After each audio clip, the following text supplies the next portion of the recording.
भारत के प्रधानमंत्री नरेंद्र मोदी जी के द्वारा 3 अक्टूबर 2014 को मन की बात का पहला कार्यक्रम रखा गया था, जिसमें देश के सारे मुद्दों पर उन्होंने मन की बात में रखने का मौका आम नागरिकों को भी दिया था। उन तमाम मामलों पर बातचीत करने के लिए हमारे साथ हैं डॉक्टर गणेश प्रसाद जी, एक शिक्षक नेता भी हैं और मन की बात के क्षेत्रीय प्रभारी हैं। सर, सबसे पहले हमारे चैनल में सर आपका स्वागत है। जी नमस्कार। सर, सबसे पहला सवाल ये उठता है कि जब मन की बात की शुरुआत की गई थी, तो आपको इसमें क्या लगा था कि आने वाले समय ये कितना प्रभाव करेगा? सोच तो उत्तम था और अच्छी सोच के साथ, सकारात्मक सोच के साथ कोई कार्यक्रम शुरू किया जाता है तो उसका परिणाम सकारात्मक होता है और दूरगामी परिणाम बहुत ही सुंदर होता है, जो दिखने को मिल रहा है। 3 अक्टूबर विजयादशमी का दिन था और उस दिन हमारे माननीय प्रधानमंत्री महोदय, जो दुनिया का सर्वश्रेष्ठ नेता है, गरीबों का मसीहा, किसान मजदूर हितैषी और विकसित भारत के निर्माण का संकल्प लेकर चले हैं, उन्होंने मन की बात शुरुआत की और आज 136वें, पिछले महीने 136वां एपिसोड मन की बात सुना गया। लगातार इसका परिणाम सकारात्मक आ रहा है और लोगों का रुझान बढ़ा है। प्रेरणादायक ये मन की बात जन जन के बीच लोकप्रिय है और मन की बात के माध्यम से विभिन्न प्रकार की विधाओं का और वहां के सांस्कृतिक बनावटों का एक दूसरे जगह आदान प्रदान होता है, तो हमारी सांस्कृतिक विरासत का तो विस्तार होता ही है, नए आयाम मिलते ही हैं और बातों के आदान प्रदान के माध्यम से एक नई ऊर्जा का संचार होता है। मन की बात के माध्यम से पिछले दिनों देखा गया कि बिहार के साधारण सत्तू, जन सामान्य के खाने के योग्य की सत्तू, जो चौक चौराहे फुटपाथ पर आप देखते होंगे, गरीबों का भोजन है, उस सत्तू को, बिहार के सत्तू को ग्लोबल लेवल पर पहुंचाने का काम किया और उसको उस ऊंचाई पर पहुंचाने का काम किया कि एक सत्तू भी उस ऊंचाई को, प्रधानमंत्री महोदय के मन की बात के माध्यम से उस ऊंचाई को छू रहा है। यहाँ का जर्दालू आम, भागलपुर के जर्दालू आम की चर्चा हुई और जीआई टैग दिलाया गया। मखाना का विस्तार और संवर्धन हुआ। तो कई तरह के बिहार के संदर्भ में भी, हम बिहार के संदर्भ में भी कहते हैं और खास करके हम मिथिला क्षेत्र के प्रभारी हैं, तो मिथिला क्षेत्र में हमारा मखाना होता है, आम भी होता है और उस क्षेत्र में मिला जुला क्षेत्र है जहाँ सत्तू का भी प्रचलन है। तो इस सब चीज का जो बड़े आयाम मिले हैं, यह तो मन की बात का ही देन है और मन की बात में लोग सोचा भी नहीं था कि सत्तू ऐसे विषय भी आ सकते हैं बिहार के, उन विषयों को रखा गया। तो ये जन जन की बात है और बहुत ही लोकप्रिय और प्रेरणादायक बात है और इससे सीखने की जरूरत है। करें सर, 12 वर्ष से ऊपर हो गया मन की बात को, सबसे ज्यादा सर प्रभाव किस क्षेत्र में देखने को मिला? खेल के स्पर्धा के क्षेत्र में आपने देखा होगा कि खेल के क्षेत्र में इन्होंने जो प्रेरणादायक बातें कही है और खेल के विभिन्न विधाओं को दिखाने का काम किया है, जिसके माध्यम से युवाओं में एक प्रतिस्पर्धा जगी है, उत्सुकता बढ़ी है और बड़ी संख्या में युवा खेल के प्रति प्रेरित हुए। तो खेल के दिशा में, और देखे होंगे कि पहले 1-2 मेडल अंतर्राष्ट्रीय खेलों में 1-2 मेडल पर भारत सिमट के रह जाता था गोल्ड मेडल में। लगातार बढ़ोतरी हो रहा है मेडल लेने में, हमारे देश के युवाओं को प्रेरणा मिल रही है और हम अधिक से अधिक गोल्ड मेडल, सिल्वर मेडल ये सब ले रहे हैं। तो ये प्रेरणादायक मन की बात का ही प्रभाव है। सर, भविष्य में क्या मन की बात में स्थानीय समस्या या कोई बदलाव देखना चाहेंगे? स्थानीय समस्या तो समाहित किए ही जाते हैं, बदलाव किया जा रहा है। पहले हम लोग क्वांटिटी पर फोकस करते थे कि हम लोगों का उद्देश्य था कि मन की बात अधिक से अधिक मतदान केंद्रों पर, बूथों पर सुनी जाए। हुआ भी है। अभी लगभग 70% मन की बात 70% बूथों पर मन की बात सुनी गई है और लगभग बिहार के 35 विधानसभा में 100% मन की बात सुनी गई। तो बढ़ोतरी तो हो रहा है, मन की बात हो रही है, लेकिन पहले हम क्वालिटी पर फोकस करते थे, क्वांटिटी पर फोकस करते थे, अब क्वालिटी डेवलपमेंट पर हम फोकस कर रहे हैं। Quality development in the sense ये कि इसमें इस मन की बात में हाई टेक्नोक्रेट को जोड़ रहे हैं।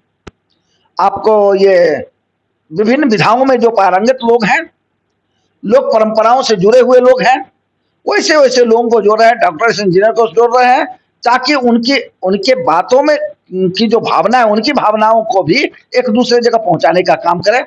अभी आपने देखा था पिछले मन की बात में स्पेस टेक्नोलॉजी पर फोकस किया गया और युवा जो लड़का था वैज्ञानिक, उसने स्पेस टेक्नोलॉजी में बहुत बड़ा काम करके दिखा दिया, उसको दिखाने का काम किया गया। तो जो उपलब्धियां हैं, देश के युवाओं के द्वारा जो उपलब्धि हासिल की जा रही है, उनको भी एक प्लेटफॉर्म, अच्छे प्लेटफॉर्म के मिलता है और उसको एक ग्लोबल स्तर पर जगह मिलता है मन की बात में। सर, जिस तरह 3 अक्टूबर को चालू किया गया 2024, तो सर क्या वजह था कि मंथ के लास्ट रविवार को चुना गया मन की बात को लेकर? मन की बात पूरे एक महीना में जो गतिविधियां हुई है, जिन गतिविधियों पर में से अच्छे गतिविधियों को चुना गया और अंतिम रविवार इसलिए रखा गया कि मन की बात का महीने के अंत में, एक महीने के अंदर जितनी बातें हुई है, जितनी घटनाक्रम हुई है, जितनी उपलब्धियां हुई है देश में, उन तमाम को समाहित करने का। और अंतिम रविवार इसलिए रखा गया है कि तमाम लोग फुर्सत के समय में 1 घंटा मन की बात में अपना समय देंगे। और रविवार का दिन है तो सब लोग छुट्टी में रहेंगे, सब लोग काम से निश्चिंत रहते हैं, उस दिन छुट्टी के दिन छुट्टी को एंजॉय करते हैं। तो उसी एंजॉयमेंट के साथ ही मन की बात को पूरे मनयोग के साथ लोग सुनते हैं और समय देते हैं। ऐसे वर्किंग डे रहता तो लोगों को परेशानी होती, वर्क कल्चर में भी प्रभावित होता, हमारा वर्क भी डिस्टर्ब होता, फैक्ट्री में काम करने वाले लोगों को समय नहीं मिलता या ऑफिस में काम करने वाले लोग समय नहीं मिलता और उनकी शिकायत रह जाती। तो किन्हीं की शिकायत नहीं रही, ये नॉन वर्किंग डे है, रहता है रविवार को, छुट्टी का दिन रहता है और 1 घंटा वो भी समय रखा गया है 11 बजे। 11 बजे से लेकर के लगभग 12 बजे तक के बीच में लोग मन की बात सुनते हैं, इसलिए संख्या में लगातार बढ़ोतरी हो रही है। अगर सर मान लीजिए इन फ्यूचर में यदि आपको प्रधानमंत्री नरेंद्र मोदी जी से मिलने का मौका मिले, तो मन की बात को लेकर आप उनसे क्या कहेंगे? मन की बात के संदर्भ में बिहार के विकास के विषय में कहें, शैक्षणिक विकास पर ज्यादा, क्योंकि मैं शिक्षा जगत से जुड़ा हुआ हूं, तो शैक्षणिक विकास और ढांचागत विकास जो हुआ है ये पर्याप्त है, लेकिन फिर भी पलायन है। उन पलायन को रोकने के लिए हम सुझाव देंगे कि इनके पलायन को ऐसे रोका जा सकता है क्वालिटी एजुकेशन के बदौलत।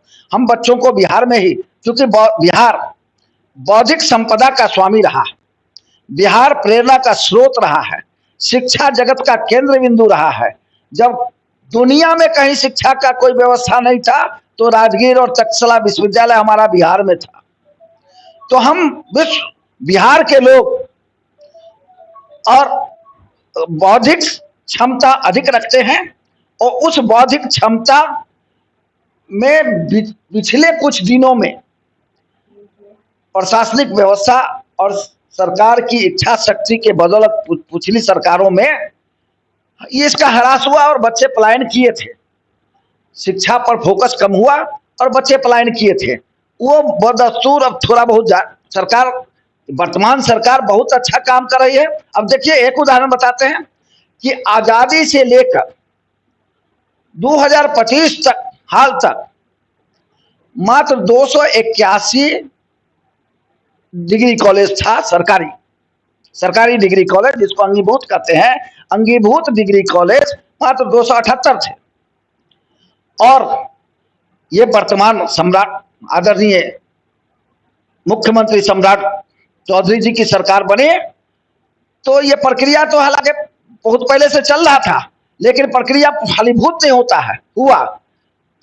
आदरणीय मुख्यमंत्री सम्राट चौधरी के नेतृत्व में 211 डिग्री कॉलेज, राजकीय डिग्री कॉलेज एक दिन में खोल दिए गए।